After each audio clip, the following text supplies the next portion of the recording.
자, 그 다음에 그걸 한번 보자고요.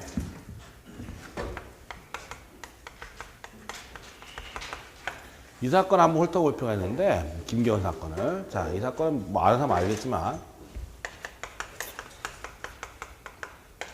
저번에 뭐 진이 아닌 의사 표시할 때 이 얘기를 했었어요, 잠깐. 그쵸? 그래서 신군부가 개원이 보고 재산을 헌납하라고 강요하더라. 그럼 개원이는 재산을 헌납해야 된다, 말아야 된다? 해야죠. 죽고 싶지 않으면 해야겠죠. 그래서 재산을 국가에 증여 계약을 했던 거죠. 얘가 하는 행위는 국가의 재산을 어떻게 했어요? 헌납한 거. 증여 계약이에요, 증여 계약. 자, 그러고 나서 억울해서 나중에 실을 좋아서 국가를 한 대 소송을 제기게 되는데, 그때 얘가 주장한 건 뭐냐면, 첫째 103조, 둘째 104조, 셋째 107조, 넷째 110조였어요. 첫 번째 103조, 반사회적 법률행위. 제일 먼저 개원이가 주장했던 건 반사회적 법률행위였어요. 뭘 주장했느냐?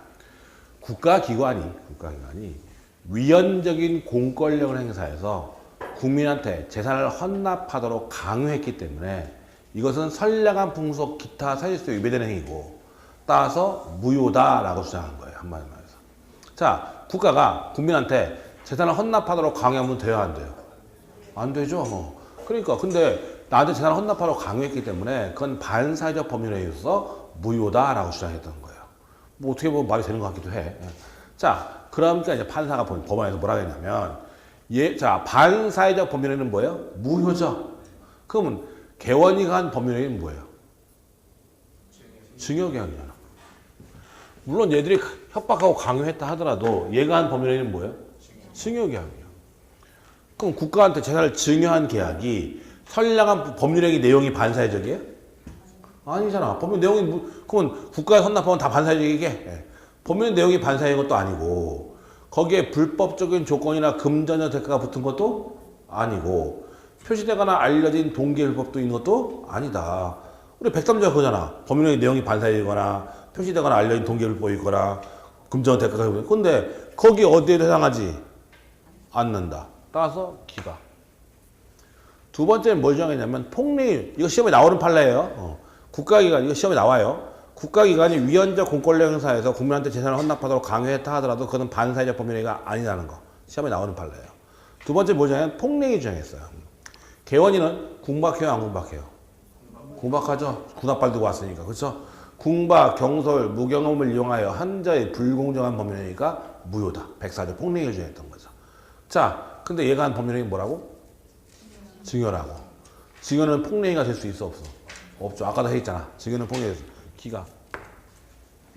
그 다음에 107조. 지인이 아닌 사표. 배운 거죠.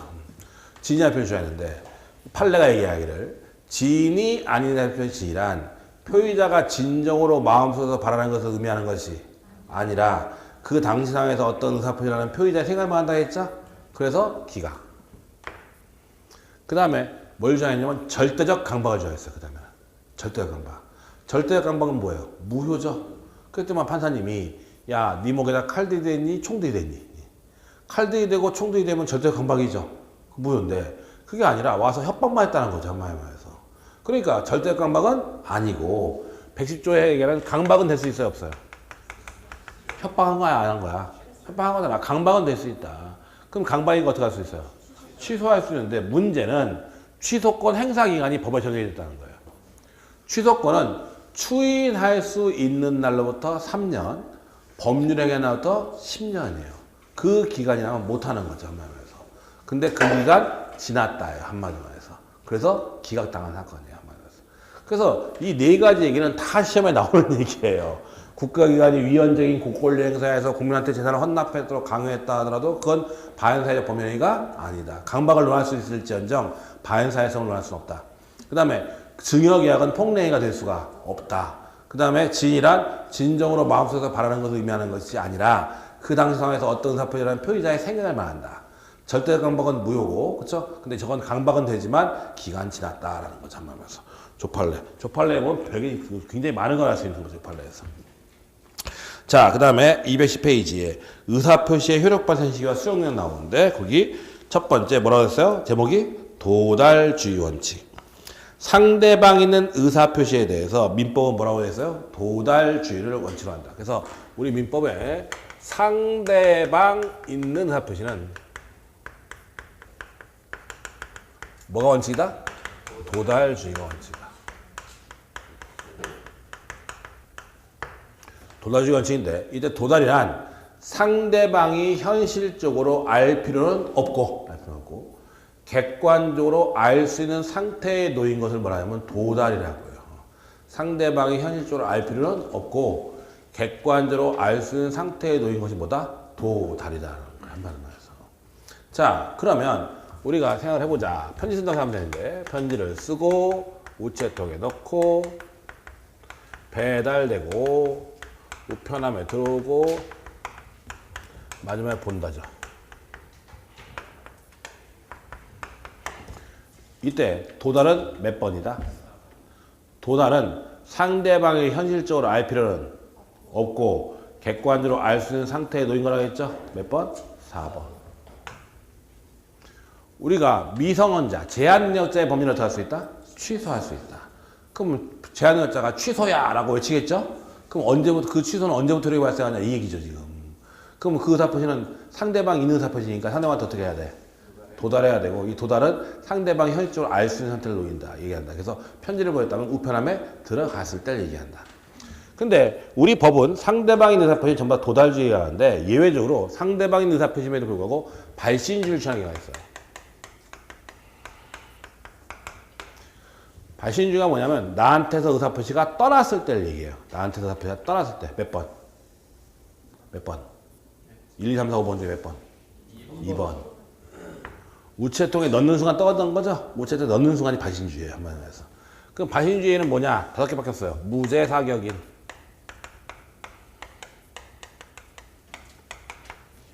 발신주의를 취하는 것은 무죄사격인밖에 없어요. 이 무자가 뭐냐? 무권대리.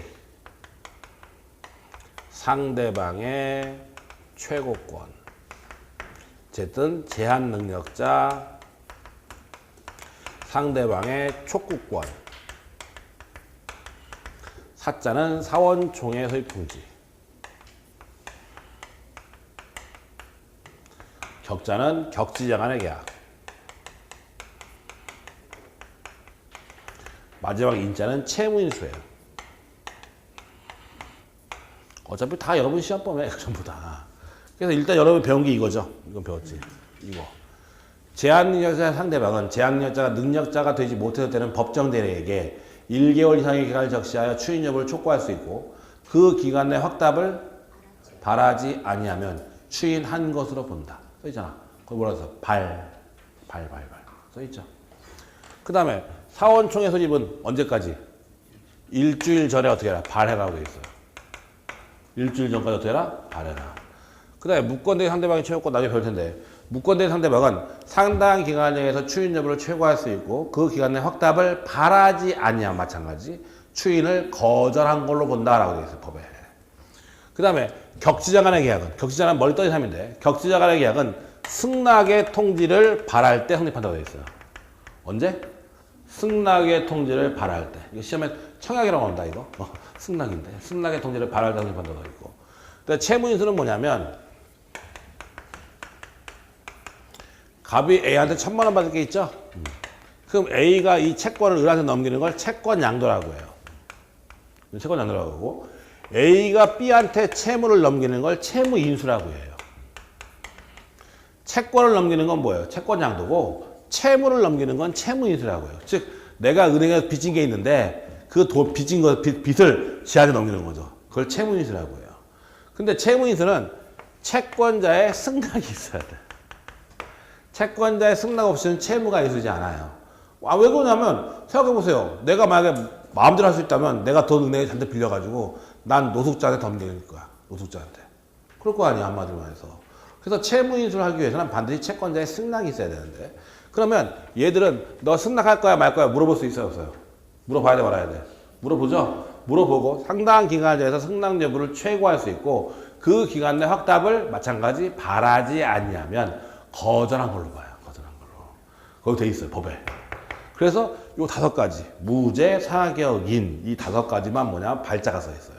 그 외에는 발자 써 있는 게 없어요. 한마디로 말해서. 자, 그 다음에 또 이제 그게 있죠. 시험에 또 나오는 것 중에. 자, 생각을 해보자. 내가 편지를 보냈죠? 보냈어요. 근데 상대방이 못 받았대. 못 받았대. 그럼 걔한테 편지가 갔다는 건 누가 증명해야 돼요? 보낸 사람이 증명해야지. 표의자가 증명해야지, 당연히. 그거 당연한 얘기잖아요. 수작한 자가 증명해야 되니까. 근데 우리가 우편을 볼 때에 일반 우편으로 보낸 방법이 있고 등기나 내용 증명 우편으로 보낸 방법이 있죠. 그럼 일반 우편을 보낼 때는 분실되거나 그러기가 쉬워요, 어려워요? 그러기 쉽지. 그러니까 분실될 가능성이 높기 때문에 일반 우편을 보낼 때는 반드시 표의자가 그걸 도달했다는 걸 증명을 해야 돼. 입증을 해야 돼. 근데 등기나 내용 증명 우편을 보내버리면 반드시 갖다 줘, 안 갖다 줘? 갖다 주니까 등기나 내용 증명 우편에 했을 경우에는 상당 기간 내에 반송되지 않는 한 그 무렵 도달된 걸로 추정을 해버려요. 어떻게 한다고? 추정한다고. 입증할 필요가 없다는 얘기지. 그러니까 여러분 다 아다시피 중요한 서류는 다 뭘로 와요? 등기로 오지. 그래서 알겠죠? 뭔 얘기지.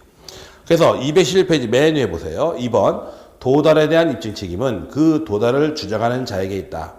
판례는 내용 증명 우편이나 등기 우편으로 보낸 경우에 상당 기간 내에 반송되지 아니하는 한 그 무렵 도달되었다고 추정하지만 일반 우편으로 보낸 경우에는 도달이 추정되지 않는다고 한다. 나와 있죠? 그거 하나만 주의하면 돼요. 그 다음에 동그라미 4번 의사표시자가 그 통지를 발송한 후 사망하거나 제한 능력자가 되어도 의사표시 효력에 영향을 미치지 않는다. 그거 주의해야 돼요. 표의자가 의사표시를 발한 후에 사망하거나 제한 능력자가 되어도 의사표시 효력에 영향을 미치지 않는다. 자, 뭔 소리냐? 갑이 5월 1일 날 내 차례 300에 팔래요. 편지 보내서 5월 4일 날 편지가 들어갔다. 그럼 이 의사표시는 언제부터 효력이 발생한다? 5월 4일부터 효력이 발생하죠. 근데 5월 3일 날 갑이 죽는다. 사망. 혹은 5월 3일 날 피성년 후견이 돼버린다. 그럴 수 있죠. 그럼 죽은 다음에 편지 들어간 거잖아. 이 편지는 효력이 있다 없다? 효력이 있다. 표의자가 의사표시를 발한 후 사망하거나 제한 능력자가 되어도 의사표시 효력에 영향을 미치지 않는다. 왜? 보낼 때는 사람이었으니까 한마디로 말해서. 그렇죠? 제정신이었으니까. 보시면 되고. 그 다음에 밑에 보면 판례 나오고 판례 두 번째 보면 예외적 발신주의에서 무죄 사격이 나와 있죠. 그래서 5가지만 발신주의다. 무죄 사격인 보시면 되고. 그 다음에 이번에 의사표시에 공송다라고 써 있어. 거기 보면 113조. 표의자가 뭐라고요? 과실. 주의해야 돼요.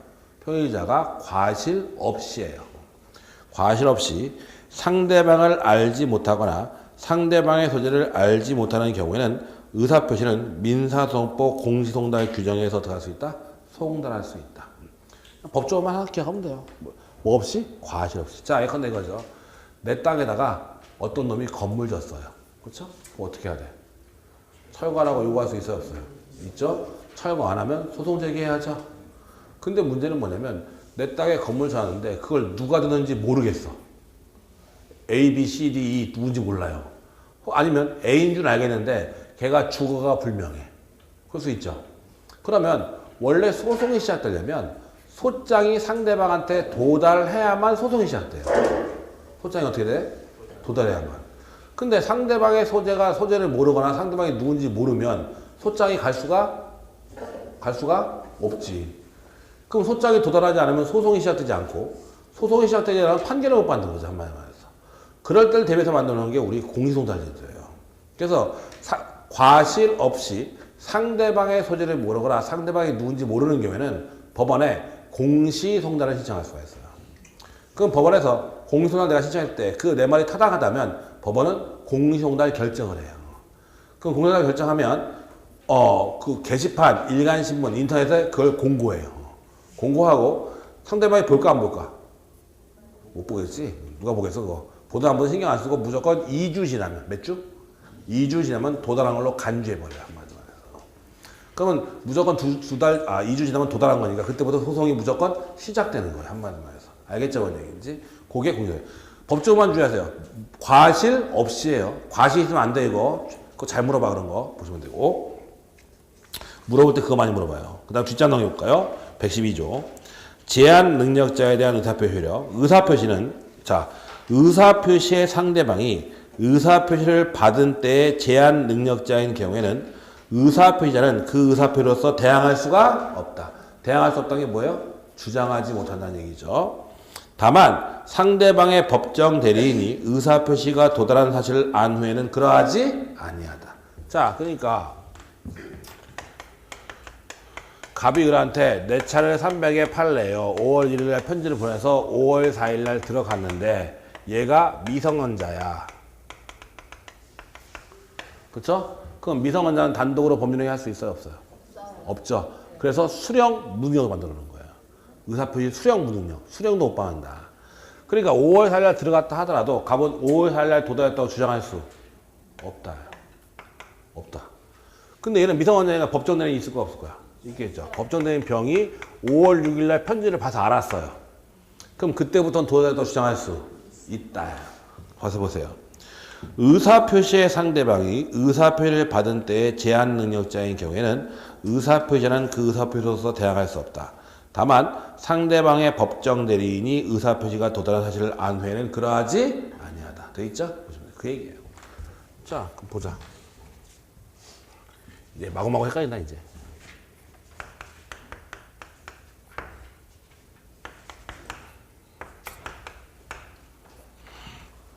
갑이 을한테 5월 1일 날 편지를 보내서 5월 4일 날 편지 들어갔어요. 근데 5월 3일 날 갑이 피성년 후견인이 됐어요. 누가? 갑이. 효력 있어 없어? 있어. 표의자 의사표시를 바라는 사망하거나 제약력자가 되어도 의사표시를 미치지 않는다 했으니까. 5월 3일이야. 5월 2일 해야지. 더 봐. 5월 3일 똑같잖아. 이번에는 5월 2일 날 을이 피성년 후견인이 됐어요. 갑이 아니야 누가? 을이. 그럼 갑은 5월 3일 날 도달해서 주장할 수 있어요 없어요? 5월 3일 날 편지, 5월 1일 날 편지 보냈잖아. 5월 2일 날 누가? 을이 피성년 후견인이 됐어. 그리고 5월 3일 날 편지가 들어갔어. 그럼 갑은 5월 3일 날 편지가 들어갔다가 도달했다고 주장할 수 있다 없다? 없다. 아까 봤잖아. 의사표시를 받을 때 제한력자인 경우에는. 써있잖아. 112조. 의사표시의 상대방이 의사표시를 받은 때 제한력자인 경우에는. 그쵸? 받은 때 제한력자. 지금 보면 보낼 때는 능력자였잖아. 근데 받을 때는 뭐야? 제한력자였다. 그러니까 이때는 도달했다고 주장할 수 없다. 없다. 대신 얘 법정 대리인 병이 5월 4일 날 그걸 알았으면 그때부터 주장할 수 있다가 되는 거야. 알겠죠? 뭔 얘기인지? 갑이 제한했다는 거, 을이 제한자 틀린 거야, 이게, 이렇게. 알겠죠? 뭔 얘기인지? 보시면 되죠. 그래서 앞에 법정하고 이 두 개 법정하고 봐야 돼요, 이렇게. 보시면 되죠. 자, 그거 보시면 되고. 그 다음에 넘어가자. 넘어가면 지금부터 대리가 나온다. 228페이지의 대리.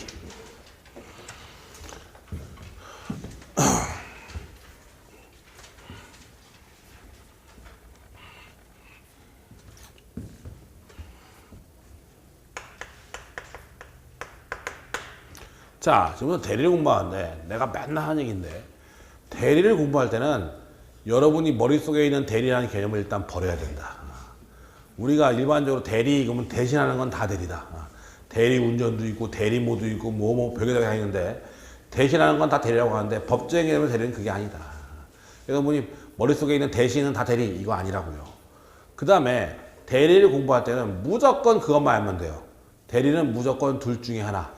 대리권이 있는 유권 대리와 대리권이 없는 무권 대리. 대리는 무조건 대리권이 있는 유권 대리 아니면 대리권이 없는 뭐예요? 무권 대리. 둘 중에 하나라는 거예요. 유권 대리와 무권 대리만 구별할 줄 알면 절반은 아는 거예요. 대리에서. 그게 첫걸음 그게 있단 말이에요. 자, 그러면 법적인 개념의 대리가 뭐냐 할 때 대리란 본인이 해야 하는 뭐를? 법률 행위를. 중요한 게 이거예요. 뭐예요? 법률행위. 대리는 뭘 대신하냐면 법률행위를 대신하는 거예요. 그럼 법률행위란 단독행위, 계약, 합동행위 하는 거 아니야. 그렇잖아요. 단독행위, 법률행위가 단독행위, 합동행위잖아. 본인이 해야 되는 단독행위, 뭐 단독행위고 특히 계약을. 누가 해주고? 대리인이 해주고 그 법조 효과는 본인에게 귀속하는 게 대리예요. 그 중에서도 가족법상의 행위는 대리가 허용되지 않고 뭐만? 재산법상입니다. 즉 갑이란 애가 땅이 있는데 땅을 팔고 싶다 이거예요. 한마디로 말해서. 그러면 누가 팔아야 돼? 갑이 팔아야 되는데 갑은 흥정 같은 거 잘 못하니까 흥정 잘하는 친구를 보고 내 땅 좀 팔아줘 부탁할 수 있죠. 그럼 얘를 뭐냐면 본인이라고 하고 얘를 뭐냐면 대리인이라고 한다. 그럼 을이 병하고 1억 원에 사고 파는 계약을 하는 거죠. 누가 계약을 하는 거야? 갑이 계약, 본인이 계약하는 거야? 대리인이 계약하는 거야? 대리인이 계약하죠. 상대방이라고 한다. 그러면 을과 병이 계약을 하면 저 계약의 당사자는 즉 권리 의무를 지는 사람은 을병이다, 갑병이다. 갑병이지. 저 1억 누구 거야? 갑 거. 땅 누가 줘야 돼? 갑이 줘야지. 을이 주는 거 아니거든 한마디로 말해서. 그러니까 대리인은 뭐만 하냐면 의사표시만 하는 거야. 뭐만 한다고? 의사표시. 계약만 하는 거야. 그냥 법률행위만. 효과는 다 누구한테? 가봐. 본인에게. 그래서 본인이 하해하는 뭐를? 재산상의 법률행위를 누가 해주고? 대리인이 해주고 법조 효과는 누구에게? 본인에게 귀속하는 것. 그것이 바로 대리인이라는 거예요. 가족법상에는 대리가 허용되지 않아요. 대리인이 나와 결혼합시다 하면 본인과 결혼해. 그럼 말이 안 되잖아. 한마디로. 내가 누가 오기로 할지를 대리인이 결정해 주는 거잖아. 그럼 말이 안 되는 거죠. 한마디로. 따라서 가족법상에는 대리가 허용되지 않고 재산상에 허용된다. 또 그러다 보니까 사실행위에 대한 대리는 존재하지 않는다요. 사실행위에 대한 대리는 없다예요. 그래서 시험에 나오는 게 이거죠. 내가 누굴 땅 때렸다. 그렇죠? 상대방이 왜 때려? 그랬더만 나는 제 대리인, 효과는 쟤한테 귀속해. 돼요? 안 돼요? 안 되죠? 그래서 불법행위도 법률행위야, 사실행위야? 사실행위지. 불법행위 사실행위잖아. 불법행위에 대리는 허용되지 않는다는 문제가 시험에 나오거든. 그게. 때리면 이거 사실행위인데 이게? 예. 나는 제 대리니까 쟤한테 효과가 있을 때 말이 안 되잖아 한마디로 말해서. 그래서 사실행위에 대한 대리는 허용되지 않는다요. 뭐만? 법률행위만. 대리는 법률행위라는 거예요. 그것도 얘기하지만 맨날 밤중에 술 한잔 먹고 대리운전 부르죠? 그거 대리야 아니야 법정인 이러면서. 얘는 법률행위 하고 있어? 사실행위 하고 있어? 사실행위 하고 있으니까 그건 대신운전이에요. 대리운전이 아니라 법적인 대신운전이지 한마디로 말해서. 알겠죠? 뭔 얘기인지? 그 다음에 이제 여러분들도 대리인과 사자를 구별할 줄 알아야 된다. 실제에서는 대리인과 사자를 구별하기 되게 어려운데 이론적으로는 대리인과 사자를 구별할 수가 있어요. 대리인과 사자는 어떤 차이냐면 대리인은 독자적 의사결정권이 있어요.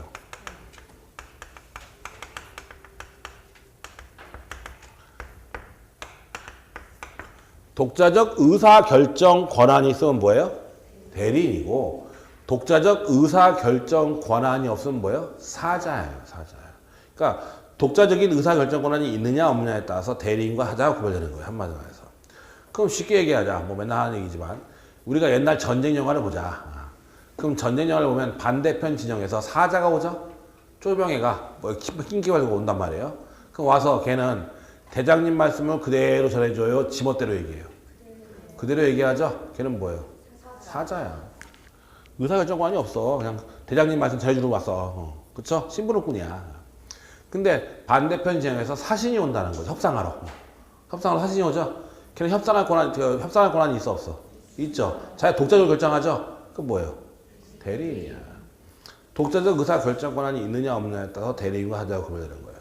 그래서 그러니까 만약 갑이 을한테 내 땅을 팔아줘 하면서 1억 이상으로 라고 했다는 거예요. 내 땅을 파는데 1억 이상으로 팔아주세요 했다는 거죠? 그럼 물은 뭐야? 대리인이야 사자야?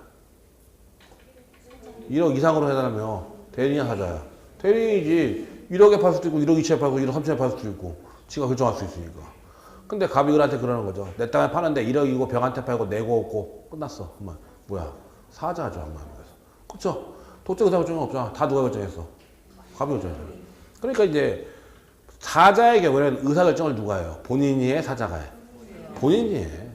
사자는 본인이 결정하고 사자는 전달만 줄 뿐이야. 대리의 경우에는 의사결정을 누가 해요? 대리인이 하는 거예요. 한마디로. 알겠죠? 뭔 얘기인지. 이게 대리인과 사자예요.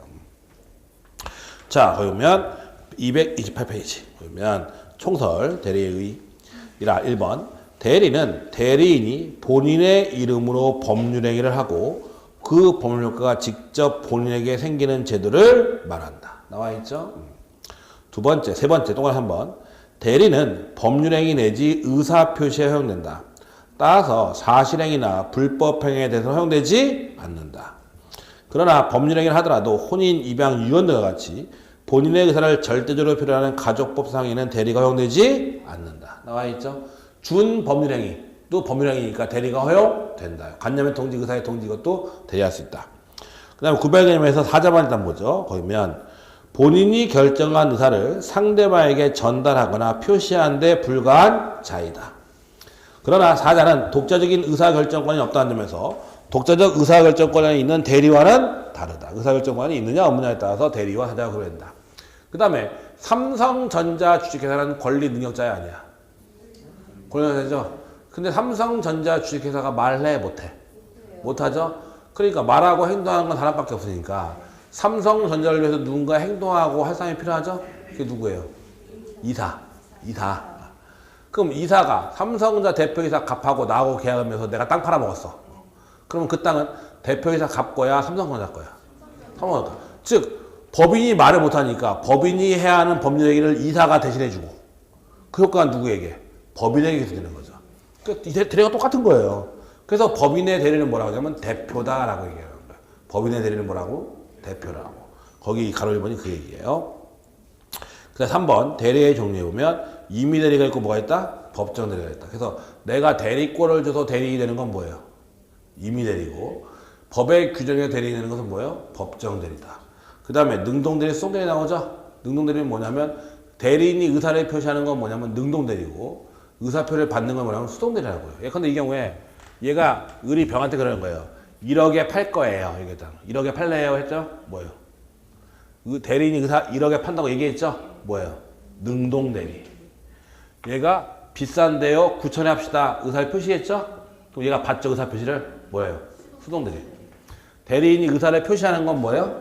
능동대리고 의사표를 받는 건 수동대리예요. 별 의미는 없어요. 솔직히. 그 다음에 대리권이 있으면 뭐예요? 유권대리. 대리권이 없으면 무권대리. 가장 중요한 게 그거예요. 유권대리, 무권대리. 뒷장 대리권.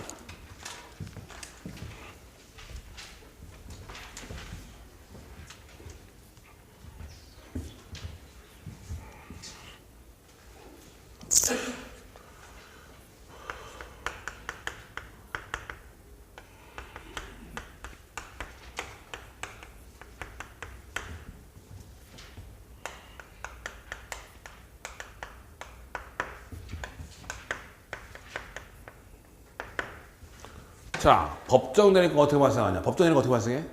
법의 규정에 의해서. 애가 태어났으면 당연히 나는 뭐예요? 친권자, 법정 대리인이죠? 태어나자마자 아빠 나 대리해줘. 이거 아니잖아. 법정 대리권은 법의 규정에 한다. 임의 대리권 어떻게 발생하냐면 대리권을 줘야 돼 말아야 돼? 줘야죠. 대리권을 주는 것을 법률용어로 수권행위라고 한다. 몇 번 얘기했지만 이 앞에 숫자가 받을 숫자가 아니라 줄 숫자라고 했어요. 받을 숫자 앞에 손수변이 보통 줄 숫자인데 대리권을 주는 행위에 의해서 보통 나타난다. 그 다음에 법정 대리는 뭐 할 수 있냐? 법정 대리권의 범위는 법에 마찬가지 규정이 되어 있다. 임의 대리는 뭐 할 수 있냐? 수권행위 해석해 간다. 이걸 이해를 못해서 이제 헷갈리는 거지. 이걸. 임의 대리권의 범위가 어떻게 하냐? 임의 대리는 내가 대리권을 준 것만 할 수 있다. 수권행위 해석이라는 건 결국 내가 대리권 준 것만 할 수 있고 대리권 준 거 이외에는 할 수가 없다요. 자, X토지 팔아주세요. 그럼 뭐 할 수 있어요? X토지 팔 수 있죠? Y토지 팔면 돼? 안 돼? 안 돼. 팔았어. 무권대리. X토지 팔으려고 해서 뭐만 할 수 있어? X토지 팔 수 있는데 X토지 팔면 유권대리고 Y토지 팔면 대리권 안 줬잖아. 무권대리. 내 땅을 담보로 저당권 설정해주세요. 그럼 저당권 설정할 수 있어요? 없어요? 있어. 설정했어. 그럼 유권대리. 근데 팔았어. 뭐예요? 무권대리. 내가 준 것만 해. 내가 준 거 외에 한 건 다 뭐예요? 무권대리. 그래서 사실은 유권대리와 무권대리를 구분하는 게 되게 쉬워요. 여러분들이 기존 관념만 버리면. 즉 여기 안에 해당하면 유권대리, 벗어나면 다 뭐예요? 무권대리. 한마디만 해서. 그 다음에 대리권의 범위를 정하지 아니한 대리인이 있어요. 그 법에 보면 너 나 대리인해 라고만 얘기했지 뭐 해라고 얘기 안 했다. 그럼 대리권의 범위를 정하지 않은 대리는 뭐 할 수 있냐? 법에 있죠. 첫째, 보존행위. 둘째, 성질이 변하지 않는 범위에서 이용행위, 계량행위. 이거 옛날에 한번 본 적 있어. 어디서 봤냐? 부재자의 재산관리. 부재자의 재산관리에 보면 법원이 선임한 부재자의 재산관리는 성질상 대리권의 범위가 명확하지 않은 대리인과 똑같아서 걔는 이용행위 할 수 있고 성질이 변하지 않는 범위에서 보존행위, 계량행위 할 수 있다. 배웠죠? 이용행위, 계량행위 할 수 있고.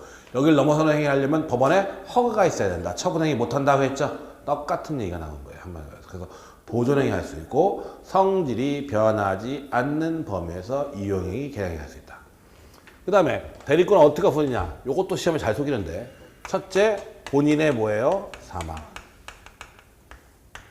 둘째, 대리인의 사망, 파산, 성년후년 심판 개시. 시험에 나올 때 꼭 크긴 해요.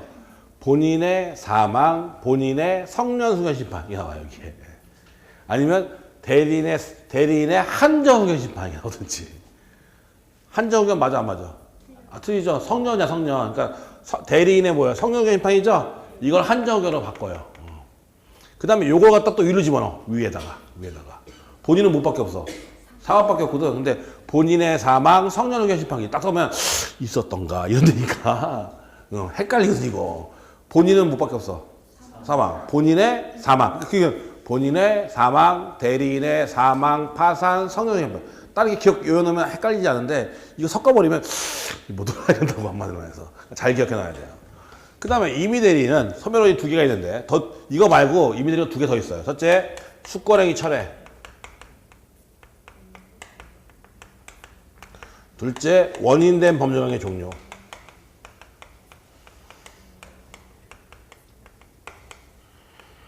즉 갑이 을한테 내 땅 좀 팔아줘. 대리권 줬어요. 그럼 을은 대리인이 아니야. 대리인이죠? 근데 없던 걸로 합시다 했다는 거죠. 그럼 뭐야? 숙권행위 어떻게 한 거야? 철회한 거죠? 대리권이 있어 없어? 없어. 근데 팔았어. 뭐야? 무권대리 한마디로 말해서. 그쵸? 그 다음에 원인된 법률관계 종류 나오는데 요거 관련해서 이제 봐야 되는데 같이 요거 하고. 자, 일단 맨날 보는 건데 대리권을 주는 숙권행위는 법적 성질이 단독행위다, 계약이다, 합동이다. 숙권행위의 법적 성질은 단독행위다, 계약이다, 합동이다. 응? 그래. 상대방 있는 단독행위라고 내가 몇 번을 했을 건데 몇 번 들었을 텐데. 상대방 있는 계약 아니라고. 뭐 줄 쓰고 뭔 상관이야. 누가 줄 수 몰라? 너 나 대리인해 하면 대리인이 아니야. 대리이고 우리 법에 뭐라고 했냐면 대리인은 행위 능력자임을 요하지 않는다. 대리인은 뭐라고요? 행위 능력자임을 요하지 않는다고 법에 써있어 안 써있어? 써있어요. 117조에. 우리 117조에 보면 대리인은 행위 능력자임을 요하지 않는다라고 돼 있다고. 그럼 미성년자하고 계약하냐고. 그거 아니라고. 그쵸? 숙권행위는 뭐다? 그거 보면 금방 알 수 있는 거죠. 그래서 내가 그냥 몇 번을 들었는데. 자, 위임계약과 숙권행위는 우리가 대리권 줄 때 되게 위임계약 해요, 안 해요? 하는 경우가 많죠? 위임계약과 숙권행위는 같은 거예요, 다른 거예요? 다른 거야. 얘는 뭐야? 계약. 얘는 단독행위. 틀리라고. 되게 같이 이루어지는 경우가 많지만 서로 법적행위 다르다. 그래서 숙권행위만 하고 위임계약 안 할 수도 있고 위임계약만 하고 숙권행위 안 할 수도 있고 둘 다 할 수도 있고 한마디만 해서. 자, 그럼 보자. 얘가 얘가 숙권행위만 했어요. 얘한테. 그러면 쟤는 대리권 있어 없어? 대리권 있죠? 대리행위해야 할 의무는 있어요 없어요? 없지. 권한만 있지. 대리권은 있는데 대리행위해야 할 의무는 없어. 한마디만 해서. 그렇잖아. 내가 꼭 해야 하는 건 아니야. 근데 갑과 을이 위임계약을 한번 숙권행위했죠?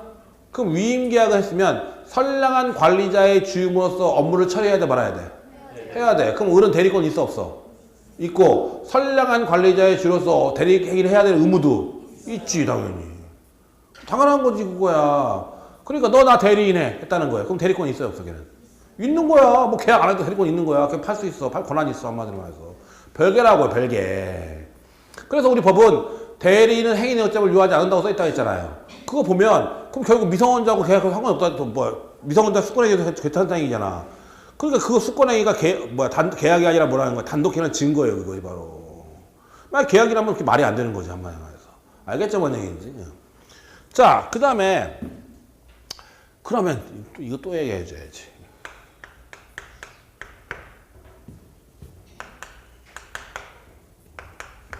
이것도 시험 잘 나오거든 이거 원래. 을과 벼. 자 갑이 을하고 위임계약하고 수권행위 같이 했어요. 뭐도 했어? 위임계약도 하고 수권행위도 했어요. 얘 대리권 있는 애가 없는 애야? 얘네죠. 을과 병이 이 땅을 1억 원에 매매 계약했어. 했죠? 자 그러니까 갑이 얘는 뭐예요? 18세죠? 미성원자니까요. 이 계약 취소할래요. 갑이. 혹은 을이 아저씨 저 미성원자니까요. 나 이거 취소할래요. 혹은 을의 법정 대리인 A가 얘 미성원자니까 이거 취소할래요. 할 수 있다 없다? 응? 저번 진도도 분명히 했어 이 얘기 내가. 취소할 수 있다 없다? 없다. 없다. 왜냐하면 지금 이 을과 병 간의 계약은 누구한테로 발생해요? 얘 책임져 안 줘? 안 줘. 우리가 제한력자 제도를 둔 이유는 제한력자를 어떻게 하고 했어? 보호하기 위해 둔 거야. 그러면 저 계약에 당사자는 누구예요? 을병이야? 갑병이야? 갑병이고 을은 책임질 이유가 없거든. 걔는 뭐만 하느냐면 의사표시만 하는 애야. 그러니까 우리 법에서 대리는 행위 능력점을 요하지 않는다고 둔 이유가 대리는 책임질 일이 없으니까 이 제한력자는. 대리는 책임질 일이 없으니까 안 준다는 거 필요 상관없다는 거예요 한마디로 해서. 왜냐면 이 계약에 당사자는 갑과 병이니까. 알겠죠 뭔 얘기인지. 그러니까 이 계약은 미성원자 제한력자로 예건 법정이면 아무도 취소할 수가 없어요 한마디로 해서. 제한력자는. 근데 자 갑과 그럼 뭐 했어요? 위임계약 했죠? 위임계약의 당사자는 누구야? 갑하고 을. 그럼 얘는 선량한 관리자의 주임을 져야 돼 말아야 돼? 져야 되고 여러 위임계약에 취했다는 행동을 해야죠? 그럼 이거 책임져야 돼 말아야 돼? 져야 되니까 이거 어떻게 할 수 있어? 위임계약 취소할 수 있어 없어? 있어 이건. 이거 하고 이건 별개지 항상. 항상 민법에는요. 너와 나, 쟤와 쟤, 나와 쟤 이렇게 되는 거지. 이거 뭉뚱그린 게 아니라고 절대로. 문법은 뭐예요? 개인과 개인관. 개인과 뭐예요? 개인관. 갑과 을과 병, 갑과 병 이렇게 되는 거지. 갑을병 이게 아니라고 항상. 뭉뚱그려 보면 맞는다고. 알겠죠? 뭔 얘기인지. 또 어떤 사람들 보면 뭐 옛날 증여 나오고 막 나오면 증여세는 뭐 이러고 생각하고 있다고. 세금은 여기서 생각할 게 아니라고. 뭐 알겠죠? 뭔 얘기인지. 그러니까 지금 이 계약에 당하는 위임계약에 당하는 누구야? 갑과 을이야. 그럼 을은 책임져야 되잖아. 그러니까 을은 이 위임계약을 나는 미성원자니까 어떡 한다? 취소할 수는 있다고 이거는. 그럼 위임계약을 취소했죠? 그럼 수권행위 어떻게 될까? 같이 여기 써 있거든. 원인된 법률관계 종료. 즉 수권행위를 하게 되는 원인이 이거니까 이게 없어지면 이것도 같이 어떻게 된다? 없어진다. 이게 이제 수권행위 유인성문이라는 건데 저기 써 있잖아. 알겠죠? 뭔 얘기인지. 요거예요. 요거. 그래서 이게 대리는 행위능력자임을 요하지 않는다는 개념이에요. 그래서 대리는 행위능력자임을 요하지 않는다는 것은 결국은 제한능력자의 대리행위를 제한능력을 이유로 취소할 수는 없다는 얘기예요. 근데 내부적인 위임계약은 누가 책임지냐면 제한능력자가 책임져야 되니까 당연히 제한능력을 이유로 어떻게 할 수 있다? 취소할. 당연한 얘기예요. 그거는. 보시면 되죠. 요게 이제 그거죠. 그래서 대리권의 발생 범위 소멸이고 요 안에 해당하면 다 뭐예요? 유권대리고 여기를 벗어나면 다 뭐예요? 무권대리예요. 유권대리하고 무권대리 구별하는 게 얼마나 쉬운지 몰라요. 사실은. 그래서 내가 준 것만큼 할 수 있지 준 거 외에는 할 수가 없거든 한마디로 해서. 자 230페이지 박스에 하나 써놨죠. 아예 법정대리인들이. 자 옆에 밑에 230페이지 대리권의 발생 임의대리권의 발생 원인 가로 열고 수권행위 임의 대리권은 본인이 대리인에게 대리권을 수여하는 의사표시인 수권행위에 의해서 발생한다. 성질. 대리인은 행위 능력점을 요하지 아니하므로 수권행위는 상대방 있는 보다 단독행위다. 수권행위는 기초적 내부관계를 발생시키는 행위는 위임, 고용 이런 것과는 구별된다. 나오잖아. 그래서 위임계약과 수권행위는 같은 거야, 별개야? 별개죠. 그 얘기하고 있어요. 보시면 되고. 그다음에 법정 대리권은 법에 규정해야 하고, 대리권의 범위는 법정 대리권의 범위는 법에 규정해야 하고, 임의 대리권의 범위 동그라미 1번. 임의 대리권의 범위는 수권행위의 해석에 의해서 정해진다 나와 있죠. 동그라미 2번에 있는 얘기도 또 시험에 잘 나오는 얘기예요. 그러면 판례에 의하면 임의 대리인이 있어서 그 다음에 얘기 보자고요. 다운표. 대리권의 범위는 수권행위에 의해서 정해지는 것이므로 어느 행위가 대리권 범위 내의 행위인지 여부는 개별적인 수권행위의 내용이나 그 해석에 의해서 판단할 것이나 일반적으로 말하면 수권행위의 통상적 내용으로선 임의 대리권은 그 권한에 부수하여 필요한 한도에서 상대방의 의사표를 수정하는 이른바 수령 대리권을 포함하는 것으로 보아야 한다. 즉 능동 대리권이 있으면 당연히 뭐도 있다. 수동 대리권도 있다. 의사표를 받는다고 했잖아. 아까 수동 대리권 얘기하는 거지. 그 다음 얘기가 중요해요. 부동산의 소유자로부터 매매 계약을 체결할 대리권을 수여받은 대리인은 특별한 사정없는 한 그 매매 계약에서 약정한 바에 따라 중도금이나 잔금을 뭐 할 수 있다? 수령할 권한이 있다. 누구 거야? 본인 거야? 대리인 거야? 본인 거죠. 수령만 해. 본인을 위해서. 그 다음 얘기. 매매 계약의 체결과 이행에 관하여 포괄적으로 대리권을 수여받은 대리인은 특별한 다른 사정이 없는 한 상대방에 대해서 약정된 매매 대금 지급기를 연기해 줄 권한도 갖는다. 그 마지막 얘기도 있었죠? 시험에 나와요. 그래서 매매 계약에 관한 체결에 관한 대리권을 수여받은 자는 잔금 지급기를 어떻게 할 수 있고 연기해 줄 수 있고 중도금이나 잔금 어떻게 할 수 있다. 수령할 수도 있다. 그것만 기억하면 돼요. 시험에 나오거든 그게. 그거 주의해야 돼요. 그거 당연한 얘기잖아. 자, 계약금, 중도금, 잔금 날짜 누가 정했어? 대리인이 정했으니까 잔금 지급기를 어떻게 할 수 있고 연기해 줄 수도 있고 그다음에 중도금이나 잔금을 어떻게 할 수 있다. 수령할 수도 있다. 수령만 해. 누구 거야? 본인 거 보시면 되는 거죠. 그 다음에 뒤로 넘어가서 권한을 정하지 아니한 대리인 나오죠. 그러면 수권행위의 내용에 의하여 대리권의 범위를 명백히 할 수 없는 경우에 대리는 보존행위, 성질이 변하지 않는 면에서 이용행위, 계ring행위 등 이른바 관리행위만 할 수 있고 처분행위 못한다 나와 있죠. 그래서 보존행위 예를 보면 가옥의 수선, 소멸시효의 중단, 미등기 부동산의 등기라든지 물건의 임대, 금전을 이자로 대여하는 거 이런 거 되고 무이자 채권을 이자로 바꾼다는 거 뭐 이런 것들 다 된다고 했죠. 근데 예금을 주식으로 바꾸는 거 된다 안 된다? 안 된다. 이런 예들을 또 물어봐요. 처분행위 돼 안 돼? 안 돼. 처분행위 안 되고 예금을 주식으로 바꾸는 거 이런 거 안 된다는 거예요. 한마디만 해서 보시면 되고. 그 다음에 대리권의 제한 나오는데 119조 제목이 뭐예요? 제목이 뭐야? 각자 대리. 각자 대리. 대리인이 수인인 때는 각자가 본인을 대리한다. 그러나 법률 또는 수권행위에 다른 점한 바가 있는 데는 그러하지 아니하다. 자, 대리인이 여러 명이면 뭐가 원칙이라고요? 각자 대리가 원칙이다.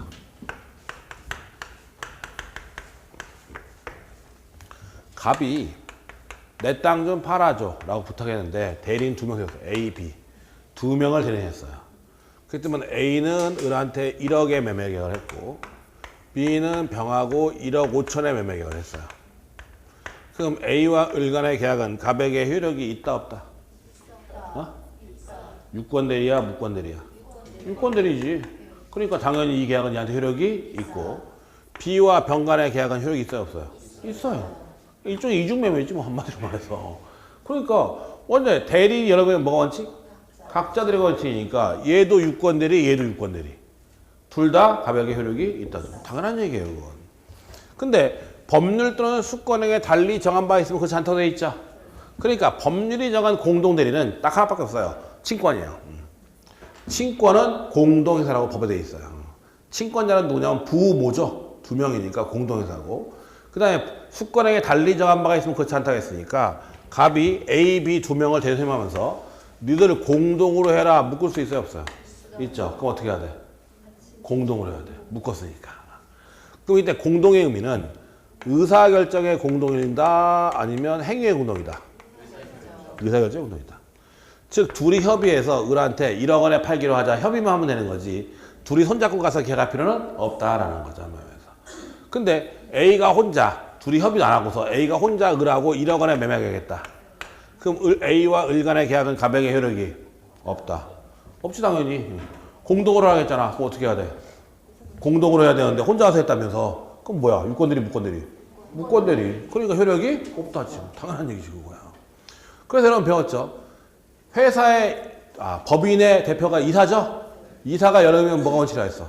각자 대표가 원칙. 똑같은. 각자 대표가 원칙은 각자 대표가 원칙인 거죠 원래. 근데 대표권을 제한하려면 정관의 규정이 있어야 되고 등기해야 된다고 했잖아. 그래서 등기해야 제3자한테 대항할 수 있다고 보여준 거죠. 꼭 기억하면 되고. 그 다음에 124조 자기계약 쌍방대리. 거기 보면 대리인은 본인의 허락이 없으면 본인을 위하여 자기와 법률행위를 하거나 동일한 법률행위에 관하여 당사 쌍방을 대리하지 못한다. 그러나 채무이행을 할 수가 있다. 자기계약 쌍방대리 금지 규정이죠.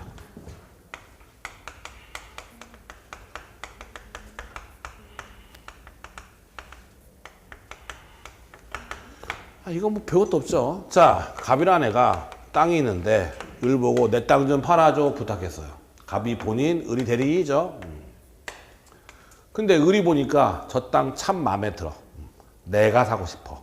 그럴 수 있잖아. 그러니까 갑의 대리인 을, 상대방 을 해서 계약을 맺는 거죠. 그럼 누구한테 유리하게? 당연한 얘기지. 그러니까 이건 본인의 이익을 해야 할 우려가 있어요, 없어요? 있어서 이걸 자기계약이라고. 자기계약이 금지되는 이유는 본인의 이익을 해야 할 염려가 있기 때문이다. 이게 법인이면 이사가 하면 돼, 안 돼? 안 되고 이거 뭐 한다 했어? 이거 특별대리인이 한다 했죠? 특별대리인이 한다고. 자기계약이니까 특별대리인이 한다고. 알겠죠? 뭐냐? 자기계약 안 돼요. 쌍방대리. 갑이 땅 팔려고 그래. 근데 을을 대리인이 했어. 병은 살려는 놈이야. 얘도 일러는 놈이야. 즉 을은 매도인의 대리이자 매수인의 대리인이 되는 거죠. 매도인과 매수인 둘 다 대리인이 되는 거야. 그러면 을이 혼자 머릿속에 결정할 거 아니야. 그럼 갑이건 병이건 둘 중에 한 명은 손해볼 수밖에 없지. 따라서 이 경우에 이걸 쌍방대리라고 이것도 금지되는 거예요. 자기계약이나 쌍방대리가 금지되는 이유는 본인의 이익을 해야 할 염려가 있기 때문에 그런 거예요. 그럼 뒤집으면 본인의 이익을 해야 할 염려가 없다면 가능하다고 그러지. 그래서 법에 보면 본인의 허락이 없으면이라고 돼 있을 거 아까? 승낙이 없으면. 승낙이 없으면 돼 있지, 허락이 없으면. 그러니까 나 자기계약 할래 했더니만 그러세요 했다는 거죠. 그럼 할 수 있어 없어? 있지. 왜? 지가 손해보겠다는데 말릴 필요 없잖아. 그렇잖아. 본인이 허락했으면 말릴 필요 없잖아. 지금 이건 본인의 이익을 해야 하는 염려가 있기 때문에 그런 건데 본인이 승낙해버리면 문제가 없는 거죠 사실은. 그래서 본인의 승낙이 있으면 가능하다는 얘기가 나오는 거예요. 그리고 판례 보면 뭐가 있냐면 자, 물건 하나가 경매로 나왔어요. 좋은 물건 나왔어. 그래서 갑도 입찰에 참가하려고 그러고 을도 입찰에 참가하려고 그래요. 둘 다 이 물건에 욕심이 나서 둘 다 입찰에 참가하려고 그래. 그래서 입찰 대리로서 갑은 병원선임하고 을도 병원선임한 거예요. 물건에 대한 경매 절차에서 입찰 대리를 뽑아 선임했는데 둘 다 A 갑과 을이 전부 다 병을 입찰 대리로 선임한 거예요. 되겠어 안 되겠어? 안 되지. 얘하고 얘 이해가 충돌되는데 그렇잖아요. 얘를 입찰 대리로 선임하면 당연히 안 되는 거죠. 이거 쌍방 대리로 사용되지 않는다. 한마디 말해서. 부동산 중개인은 쌍방 대리 아니야. 부동산 중개인은 쌍방 대리 아니야. 쌍방 대리 아니야. 매수인과 매도인의 대리냐? 그러면 부동산 중개인이 저거 3억에 팔아면 끝난 게? 그렇지. 그러면 우리 집을 누구 마음대로 팔아? 또 중개인 마음대로 팔아. 야 3억 그럼 끝났네. 그렇잖아. 그래 안 그래? 대리라는 게 뭐예요? 계약을 대신해 주는 거잖아. 그러면 중개인이 야 3억 그러면 나 우리 집 3억 팔아내야 돼 무조건. 나한테 그렇게 발생하니까. 중개인은 누가 그 가격 누가 결정해? 본인이 결정. 걔는 소개만 시켜주는 거. 알선. 여기 가서 얘기해주고 저희가 사자야 걔는 일종의. 가서 얘기해주고 이쪽 가서 얘기해주고 서로 얘기해주는 거지. 만약에 대리인하면 야 우리 집 팔 때 누가 결정해 가격을? 중개인이 결정하겠네. 그렇잖아. 그렇잖아. 만약에 대리인하면 우리 집 4억이야. 근데 걔가 3억에 팔 수 있겠네. 내가 결정이 마음이니까 뭐. 걔는 대리인이 아니야. 중개인은. 중개인은 그냥 사자나 이제 아예 사자에 불과한 거죠. 쉽게 말해서 신분권이에요. 보시면 되죠. 233페이지. 1번에 공동대리인. 각자 대리가 원칙으로 되어 있죠? 그 다음에 동그라미 2번에 공동의 의미. 공동의 의미는 의사표시의 공동이 아니라 뭐다? 의사결정의 공동이다. 그거 하나 기억하면 되고. 자기계약 쌍방대리는 원칙적 금지되죠? 맨 마지막, 원칙적 금지에서 마지막 줄. 자기계약 쌍방대리가 금지되는 이유는 본인의 이익을 해할 염려가 있기 때문이다. 나와 있죠? 근데 본인의 허락이 있으면 돼요? 안 돼요? 돼. 그 다음에 다툼 없는 채무이행을 할 수 있다고 돼 있죠? 그러면 매도인과 매수인을 대리해서 등기 신청할 수 있어요? 없어요? 매수인과 매도인을 대리해서 등기 신청이 할 수 있어? 없어? 있지. 어차피 매매계약은 끝났잖아. 끝나고 액수 다 정해졌잖아. 그 등기 신청은 절차적 문제 불가하니까 이해가 충분할 게 없죠. 한마디로 말해서. 따라서 등기 신청에는 쌍방대리가 허용된다가 나는 거야. 한마디로 말해서. 보시면 되고. 그 다음에 대리권의 소멸 뒷장 보면 127조. 대리권은 다음 각 호의 어느 하나에 해당하는 사항에서 소멸하는데 본인의 뭐예요? 사망. 대리인의 사망, 성년후 경계시 또는 파산 나와 있죠. 본인은 못 밖에 없어? 사망. 대리인의 사망, 파산, 성년후 경계시. 그 다음에 128조 임의대리 종료. 법률행위에 의하여 수여된 대리권. 법률행위에 수여된 대리권이니까 임의대리라는 얘기잖아요. 이게. 수여권은 전조의 경우에 그 원인된 법률관계의 종료에 의해서 소멸한다. 법률관계 종료 전에 본인이 수권행위를 처리한 경우에도 같다. 나와 있죠. 그 얘기야. 그래서 원인된 법률관계의 종료, 수권행위 철회. 그것은 임의대리의 독특한 소멸 원인이다라는 거죠. 한마디 말해서 보시면 되죠. 그 다음 옆에 보면 현명주의에 대한 얘기가 나오는데 거기부터는 잠깐 쉬었다 보도록 하죠.